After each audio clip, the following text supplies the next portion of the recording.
आज के इस वीडियो में हम पढ़ेंगे सामान्य ज्ञान से संबंधित महत्वपूर्ण प्रश्न, जिसमें मैंने 30 क्वेश्चंस लिए हैं जो कई बार परीक्षाओं में पूछे जाते हैं। तो वीडियो को शुरू करते हैं। Let's start the video. Question number पहला देखते हैं। क्वेश्चन नंबर 1 रुपए के नोट पर किसका हस्ताक्षर है? तो जो 1 रुपए का नोट है उस पर किसका हस्ताक्षर है? तो वो सचिव वित्त मंत्रालय का है। तो आंसर क्या होगा यहाँ पे? बी, सचिव वित्त मंत्रालय।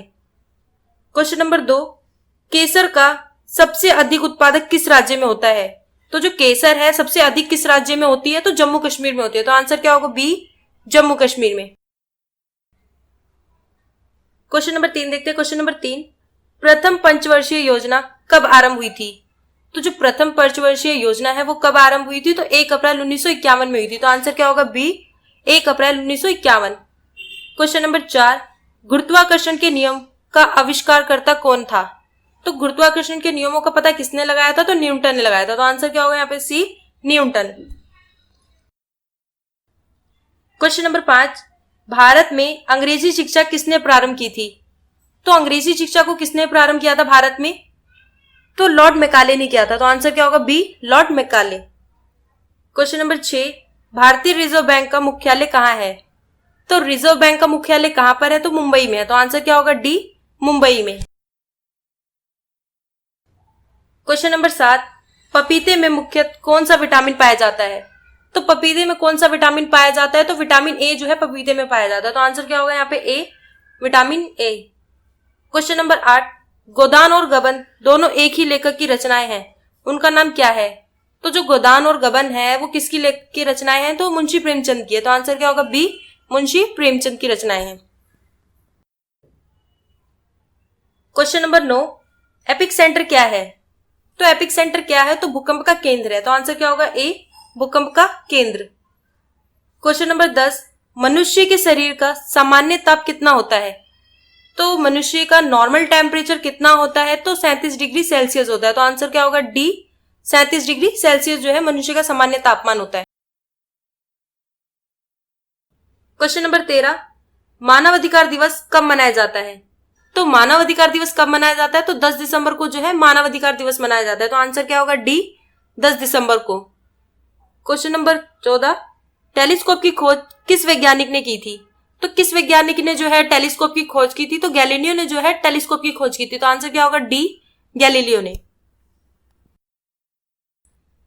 क्वेश्चन नंबर 15, चंद्रमा पर किसी वस्तु का भार पृथ्वी पर भार के कितने भाग बराबर होता है? तो चंद्रमा पर किसी वस्तु का भार पृथ्वी पर भार के कितने बराबर होता है? तो 1/6 होता है। तो आंसर क्या होगा यहाँ पे? ए, 1/6। क्वेश्चन नंबर 16, भारत के राष्ट्रपति के पास शक्ति है। तो राष्ट्रपति के पास कौन कौन सी शक्तियां होती है? तो अत्यंतिक वीटो भी है, निलंबनकारी वीटो भी है, जेबी वीटो भी है। जो ये तीनों ही शक्तियां जो है राष्ट्रपति के पास होती है। तो आंसर क्या होगा यहाँ पे? डी, तीनों ही शक्तियां जो है राष्ट्रपति के पास होती है। Absolute veto, suspension veto, pocket veto.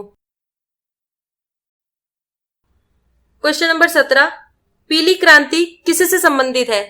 तो जो पीली क्रांति है वो किससे संबंधित है? तो तिलहन उत्पादन से जो है संबंधित है। तो आंसर क्या होगा यहाँ पे? सी, तिलहन उत्पादन। क्वेश्चन नंबर 18, चंद्रमा की सतह पर उतरने वाले पहले व्यक्ति कौन थे? तो चंद्रमा की सतह पर उतरने वाले पहले व्यक्ति कौन थे? तो नील आर्मस्ट्रांग थे। तो आंसर क्या होगा यहाँ पे? ए, नील आर्मस्ट्रांग। क्वेश्चन नंबर 19, लाल क्रांति का संबंध किससे है? तो लाल क्रांति का संबंध किससे है? तो मांस उत्पादन से है। तो आंसर क्या होगा यहाँ पे? बी, मांस उत्पादन से। क्वेश्चन नंबर 20, कथकली किस प्रदेश की नृत्य नाटिका है? तो जो कथकली नृत्य है वो कहाँ की है? तो वो केरल की है। तो आंसर क्या होगा यहाँ पे? बी, केरल। क्वेश्चन नंबर 21, मधुशाला किसकी कृति है? तो जो मधुशाला कृति है वो किसकी है? तो हरिवंश राय बच्चन की है। तो आंसर क्या होगा यहाँ पे? ए, हरिवंश राय बच्चन। क्वेश्चन नंबर 22, पुण्य वेदों की ओर ले जाने का श्रेय किसको जाता है? तो वेदों की ओर ले जाने का श्रेय किसको जाता है? तो स्वामी दयानंद को जाता है। तो आंसर क्या होगा यहाँ पे? B, Swami Dayanand. Question number 23, Shrimad Bhagavad के रचयिता का नाम क्या था? तो श्रीमद्भगवत के रचयिता कौन थे? तो वेद व्यास थे। तो आंसर क्या होगा यहाँ पे? B, Ved Vyas. Question number 24, McMahon रेखा किन दो देशों को पृथक करती है? तो जो मैकमोहन रेखा है वो किन दो देशों को पृथक करती है? तो भारत और चीन को करती है। तो आंसर क्या होगा यहाँ पे? ए, भारत और चीन को। क्वेश्चन नंबर 25, सबसे हल्की धातु है। तो सबसे हल्की धातु कौन सी है? तो लिथियम जो है सबसे हल्की धातु है। तो आंसर क्या होगा यहाँ पे? B, lithium. क्वेश्चन नंबर 26, पृथ्वी पर दिन रात किसके कारण होते हैं? तो जो पृथ्वी पर दिन रात किसके कारण होते हैं? तो पृथ्वी की घूर्णन गति के कारण होते हैं। तो आंसर क्या होगा यहाँ पे? ए, पृथ्वी के घूर्णन गति के कारण। क्वेश्चन नंबर 27, अर्थशास्त्र ने लिखा था।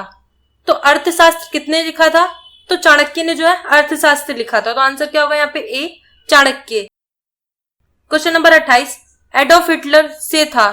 तो एडोल्फ हिटलर कहां से था? तो जर्मनी से था। आंसर क्या होगा यहाँ पे? बी, जर्मनी से। क्वेश्चन नंबर 29, लखनऊ की राजधानी है। तो इस क्वेश्चन में ये पूछा जा रहा है कि लखनऊ कहाँ की राजधानी है? तो उत्तर प्रदेश की है। तो आंसर क्या होगा यहाँ पे? B, Uttar Pradesh. Question number 30, port Blair की राजधानी है। तो पोर्ट ब्लेयर कहाँ की राजधानी है? तो अंडमान और निकोबार द्वीप की है। तो आंसर क्या होगा यहाँ पे? ए, अंडमान और निकोबार द्वीप की।